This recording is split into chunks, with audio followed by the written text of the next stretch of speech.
Hello mga kalukot, pagkatapos ng dalawang bagyo, naisipan kong bisitahin ng mga lukot or stingless bee natin. Yan.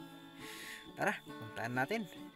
By the way, yung isa ay nasa itaas and then yung isa, ito, nasa baba na kung saan pupuntahan natin. Yun.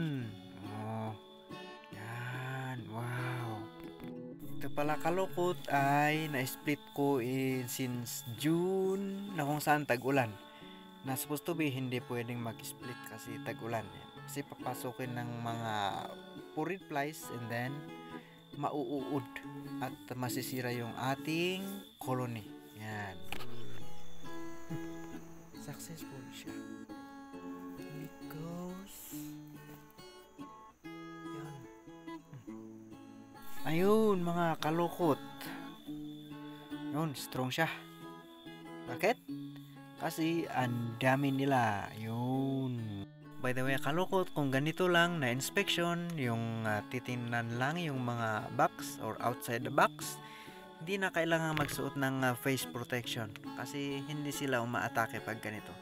Maliban lang kung gagalawin ninyo yung box or pumatay kayo sa isa sa kanila. So far so good, successful naman yung ating trial and error method dito sa ating stingless bee. Ayan. Pa-subscribe